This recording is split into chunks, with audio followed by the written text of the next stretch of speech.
Bienvenue à notre premier numéro des Sports pour tous. Je ne suis pas seul, je suis avec le maître Shadrack Esseni, à qui je dis bonjour maître. Bonjour mon frère. Comment vous allez? Ouais, je vais bien, et vous? Ouais, je vais très bien. Donc je suis venu te surprendre en plein entraînement. Ici, nous allons plus parler de la carrière de notre maître Shadrack Esseni, parce que d'ailleurs c'est un ami de longue date qu'on s'est connus depuis nous étions des gamins, disons. Où maître a commencé le sport? Oui, merci pour votre question. Premièrement, maître Shadrack Esseni a débuté ses débuts sportifs depuis 2008. Depuis 2008. À l'époque, j'avais d'abord commencé dans le sport du genre. Donc, j'avais d'abord commencé le sport en étant lutteur. Après la lutte, j'avais un peu baissé les bras, quoi. Du coup, je devais commencer avec le football. Le football, ça n'a pas tenu. Et puis, en 2019, j'ai commencé avec le taekwondo jusqu'au jour d'aujourd'hui. Qu'est-ce que le taekwondo t'a apporté? Bon, le taekwondo m'a apporté beaucoup plus de choses dans la vie. Non seulement dans la vie, professionnelle, mais aussi dans la vie sportive. Non seulement du point de vue sportif, mais dans la société, parce que le taekwondo m'a appris beaucoup de choses. Ça m'a beaucoup plus aidé dans la vie, surtout du point de vue à chercher à côtoyer beaucoup de personnes et de se familiariser avec d'autres sportifs que je ne connaissais pas auparavant. Ok, bon, est-ce que notre Shadrack Esseni a faire partir de l'équipe nationale, donc Léopard et Taekwondo? Est-ce qu'il y a vraiment un cas de soi? Ouais. Maître Shadrack Esseni était sélectionné aux Jeux africains. J'avais fait plus de 80 kilos au Maroc. J'étais dans l'équipe. Actuellement aussi, je suis dans l'équipe. Malgré ces derniers temps, je ne suis pas vraiment concentré par rapport au sport, mais je fais partie de l'équipe nationale du taekwondo. Bon, comment tu étais arrivé dans l'équipe nationale de taekwondo de notre pays? Ouais, c'était pas facile. Tout premièrement, j'étais invité à l'équipe nationale en 2016. Niveau ezala qui vraiment élevé, après cela, je devais rentrer, m'entraîner encore plus par rapport à faire grandir encore cette expérience-là des combats. Parce qu'à l'équipe nationale, c'est beaucoup plus de combats, de compétition. Du coup, si tu n'es pas fort en combat, tu ne peux pas venir participer à l'équipe nationale. Ouais. Donc, vu qu'à l'époque là, je n'étais pas vraiment fort, bon, dire que je n'étais pas vraiment fort, c'est un peu aller plus loin. Donc, je ne me mettais pas vraiment dans les combats. J'avais pas beaucoup plus mon esprit dans le combat. Mais ça arrivait un jour, on nous avait appelé à participer à un championnat qui na Tchang. Dès qu'on a participé à la compétition, on a gagné des coach national, sélectionneur national, maître Edgar Mayamba, que je salue à passant, a invité une équipe. Mais en arrivant, donc, vu qu'on pouvait vraiment on a l'accepté, à l'époque, c'était en 2016. Maître Shadrack Esseni déjà a gagné la médaille. Est-ce que Maître Shadrack a gagné la médaille? A gagné la compétition nationale, internationale, donc et là vraiment.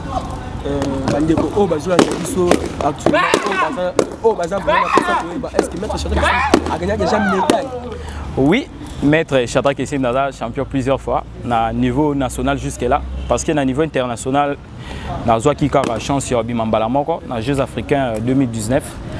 À niveau national, Maître Shadrack Esseni a champion de Kinshasa,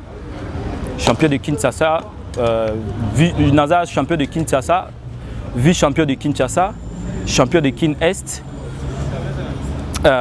champion champion du Congo par équipe.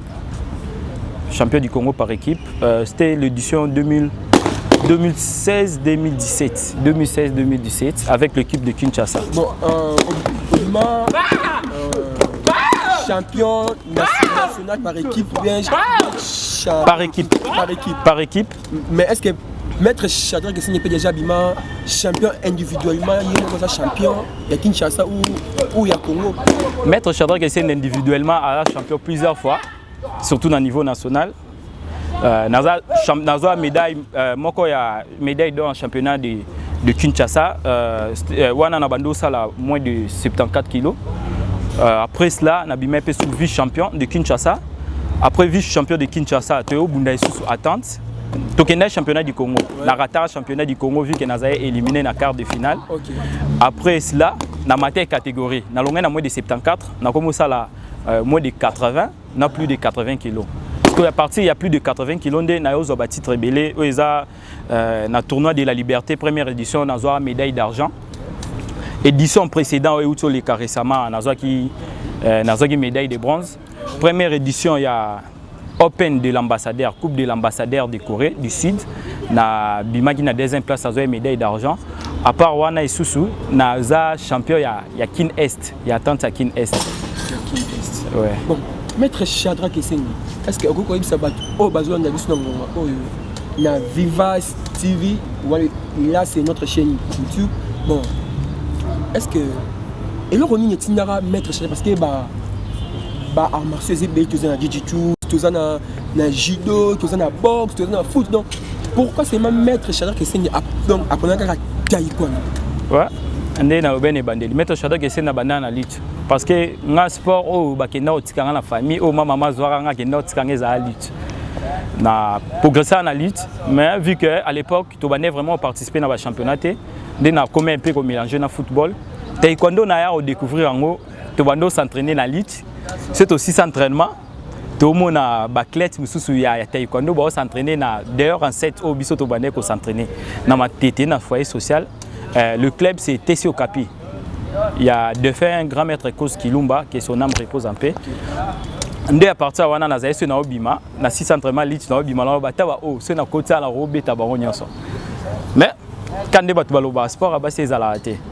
Ndé na combien ko côtoyer un ami ndé abando betelanga masolo ya taekwondo à partir ya wana pe na ki kozwa na comme une envie wana de chercher aussi à participer dans des entraînements du taekwondo. À partir ya wana ndé na ki ko banda ba début na taekwondo c'était en 2009. 2009. Ouais. Donc au moins aux années expérience il y a taekwondo de 2009 à 2021 au moins ça fait au moins 12 ans. 12 ans, ouais. 12 ans, il y a expérience, il y a taekwondo. Il y a taekwondo, oui. Ok, il y en a pas. But, il y a taekwondo. Bon, but, il y a taekwondo, premièrement. Sport, on est à sport, sport, non seulement pour entretien, on a biso, mais il y a sport, il y a qu'on ramener paix partout. Parce que là où les sportifs, il y a toujours cette harmonie de la paix qui règne. Donc, c'est un peu ça. But à taekwondo beaucoup plus. Au début, ils allaient uniquement sport militaire. Mais avec le temps, comme le temps évolue, il y a un sport olympique où les gens pratiquent. Bon, sans oublier mes amis, je salue Dora Pensant, je salue Gaël Onyema, sans oublier Tonton Moukeni Moses et Herman Zula. Je salue aussi mon pote, les mecs Bonga Isekilanga. Bon, Maître Senge, les lots, tout le monde a gêné belé. Bamsus Barbi, que non, Baza Bamettre, le 4 machette, c'est ça, Bakumabé, Bamsus Baman en coin, à 6 mois libéna, Memi, à bêtement l'icolo 2 fois, 3 fois, à commis Kobo, tout là, Batuno qu'on a Nanzela. Bagène, oh, ça pratique, on a attaqué éducateur social parce que. Donc, aux autres éduqués, masse, aux autres éduqués, parce que les gens qui ont ils ont pas d'amitié belé, ils auront le quoi modèle, oh, bah ça entourage, je ah, un jour si je serai, donc un jour je serai comme papa Essengue, soit Maître Shadrack Essengue. Qu'est-ce que tu diras à tous ces jeunes d'abord, premièrement, pour ces jeunes qui font le koulouna, disons, pour ces jeunes qui pratiquent le koulouna et les jeunes que qui te prend comme modèle. Donc tu peux donner quel conseil à ces genres d'enfants, tous les deux catégories que je viens de citer. Ouais, merci pour la parole. Premièrement, pour les jeunes qui pratiquent Babilo, ils ont vraiment propreté le roi Bakuluna. Kuluna est sporté. Chercher à faire du mal la prochaine ayo ils ont vraiment propreté sport ils ont et le mot qu'ils ramener paix partout dans le monde non seulement ils ramener paix ils ont pour nous sangi sabiso pour nous kaboula un peu ba culture il y a ba sport au toujours pratiquer mais pour na bande kolanga vraiment ba pratiquer beaucoup plus ba marambo ya ba kuluna eza babilo moko eza propreté parce que sur l'état zio lelo famille et etika lolela na sima malgré tout okende okofanda na prison parce que oza condamné sur bakangi mais est-ce que tu as difficulté au tika famille pourtant il y a na famille ba te belé ba compter sérieux et non seulement na famille eza na entourage il y a beaucoup de personnes au ba compter sérieux mais Kuluna vraiment ils a chemin moi il y a bien été Hollanda ils a chemin moi il y a bien été Hollanda pourquoi parce que ce coach au-delà de 1 aux a conflit dans l'état de 2 aux bando vivre en harmonie na batunyo son premièrement paix intérieure na yo aux en paix intérieure parce que de fait déjà il y a tombo la lichette au bamba muningo zoksa muninga ils a vraiment propreté pour na bande konanga Kuluna vraiment na bolingo nzambe ba sport est belé na équipe nationale na ba fédération ba luka ba sportif au ba amir so yebe au bamba lichette bien au sala nini bien luko praticata okende ko praticata screen et ça sport moro ils ala bien ba utiliser beaucoup plus ba épée et ça plusieurs variétés à BP ko luka ko se concentrer vraiment ne lo mo le roi Kuluna les a propreté par rapport pour les jeunes ba zoro le quoi modèle o ba ngaba comment lobby le quoi ba on ba voyager le quoi ba boum le quoi conseil au groupe c'est na ba jeune au bazoko au bazalaka tout tourne na quartier na yo conseil au groupe ça premièrement cause à modèle et ils a vraiment avancer ils a fardeau moko ils a vraiment tellement lourd ya romema vu que à chaque fois des à la rato qui est entraînement bon mon abino go s'entraîner ils a batu ba rotike la biso bana miké donc ils a vraiment elo moko facilité ya romema ils a vraiment facilité ya romema Maître Shadrack qui est des poids comme Oazalelo, ils ont beaucoup plus discipline parce qu'il y a toujours Kozala.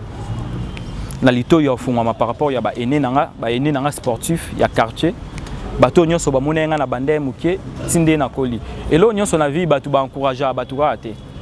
Eza na bato ba ya kawana uniquement pour nous décourager. Mais ce qu'on a un objectif na ya kokende liboso ya kokende un peu plus loin.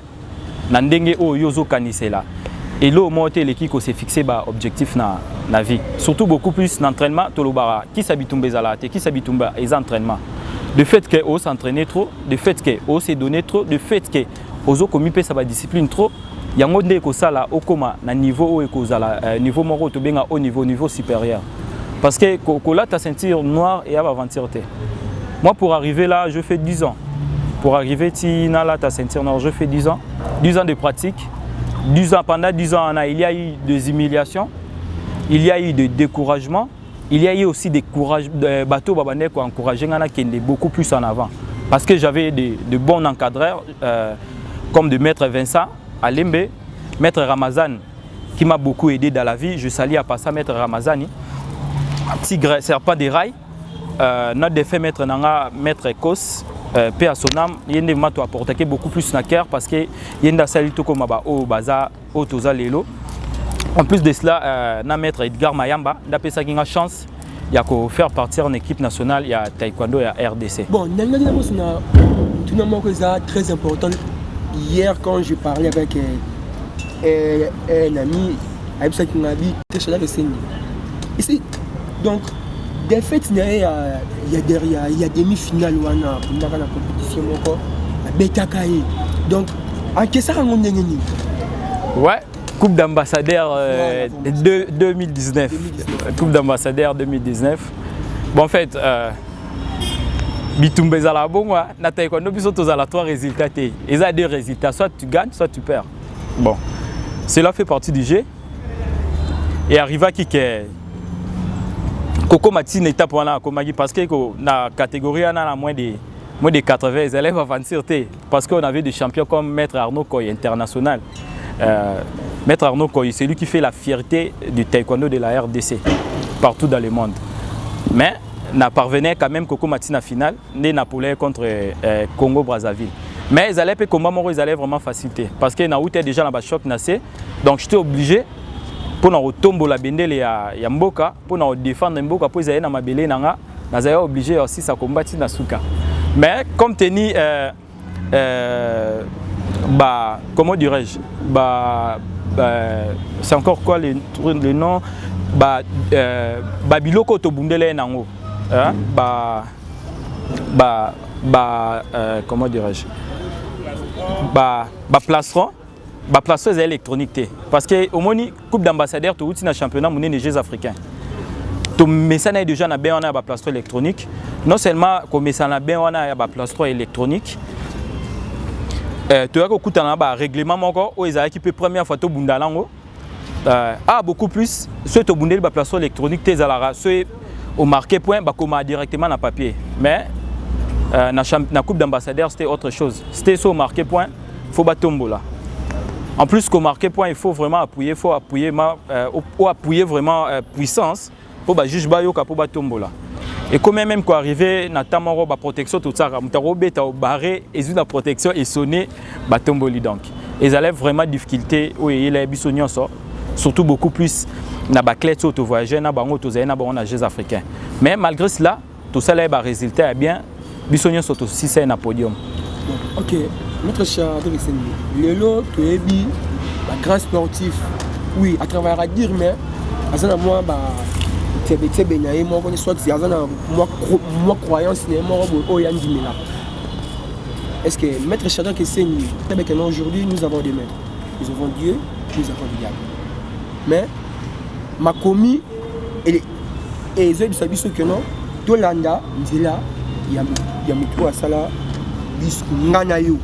Est-ce que maître Shadrack Essenye azap croyance église non peut-être soit azap chrétien, musulman, bouddhiste, est-ce qu'il y a ça, une formation, illumination, donc tonton il va mettre Shadrack Essenye, animer la ranan. Maître Shadrack Essenye. Premièrement, on a besoin d'un yébiso, c'est la kisi. Bon, et ça question mon boy, n'a pas ça quand on tout dans parmi les questions de semaine, il y a vraiment vie. Comment qu'il y a souka déjà, il y a un habit, il y a tout on a yéba, mettre Shadrack Essenye, animer la ranani. Ouais.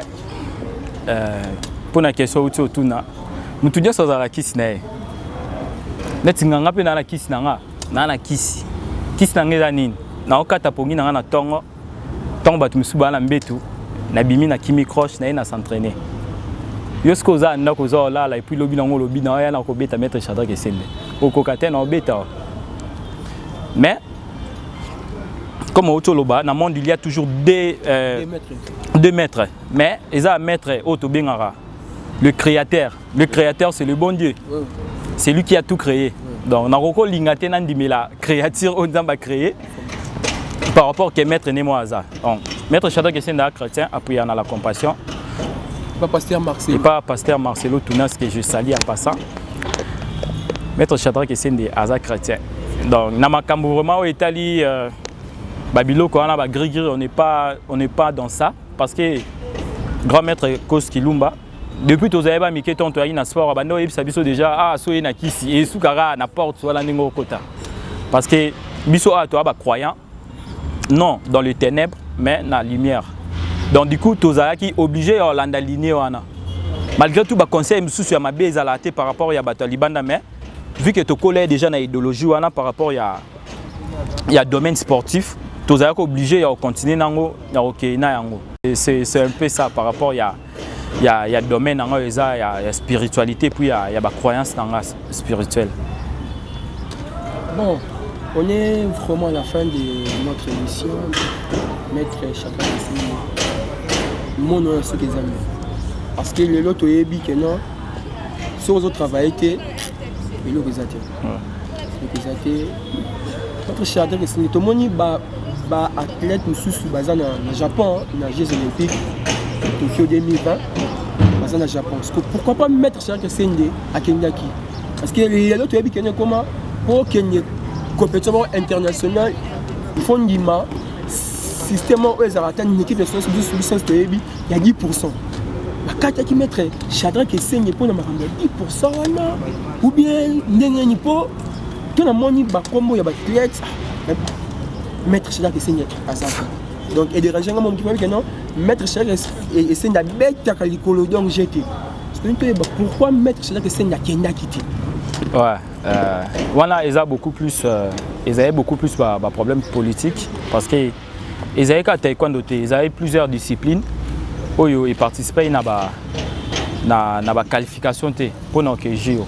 Parce que la discipline, nous savons qu'il n'y a pas invitation, mais il y a d'autres disciplines, il faut qu'on aille placer dans le ranking bien pour nous participer à la JO, les Jeux Olympiques. Du coup, il fallait équiper participer à la qualification aux Jeux Olympiques. Ils allaient en 2020, au Maroc, à Rabat. Mais l'équipe effectuait un déplacement pour nous la qualification pour se qualifier pour la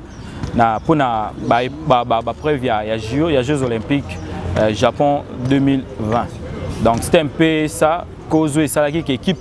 Non seulement Maître Shadrack Essène a participé, mais l'équipe Mobimbe a participé.